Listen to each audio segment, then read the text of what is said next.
For decades, it has been a serious problem at the Golden Gate Bridge, people jumping off and taking their own life. Well, now a new safety net aims to prevent that from happening. KCRA3's Ryan Curry spoke with a survivor about this.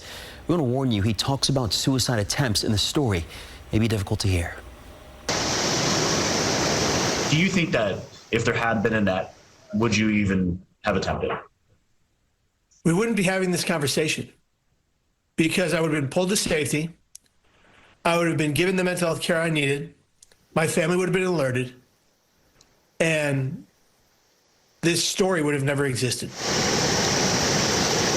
A story Kevin Hines believes is meant to save lives. In the year 2000, due to bipolar, I leapt off the Golden Gate Bridge to try to end my life. In the water, as I was drowning and couldn't get back to the surface, something began circling beneath me, bumping me up. Witnesses and standers-by would later recount to the Coast Guard and the patrol officers that a sea lion was, in fact, keeping me afloat until the Coast Guard boat arrived behind me. He believes he was saved in order to serve his bigger purpose, leading others to get help. I don't want anyone else to learn the hard way like I did. He was part of an effort to get a safety net installed at the Golden Gate Bridge. The installation process took years and received pushback from people who thought the tax dollars should be used elsewhere. 1 year later, we're seeing the impact. Before it was installed, on average, 30 people each year would attempt to jump off the bridge.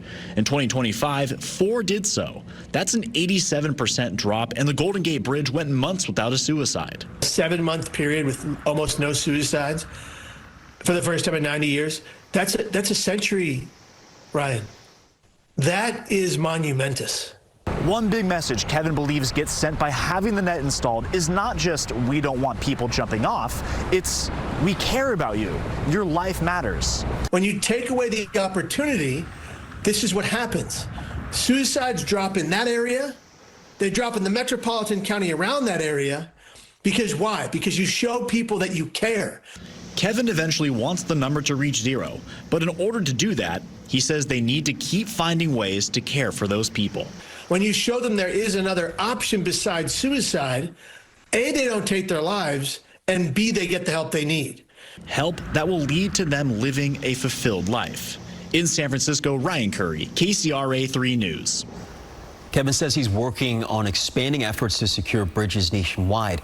He says any effort towards reducing access to suicide helps people find treatment. If you're a loved one need help, you can call or text the national hotline. That number is 988.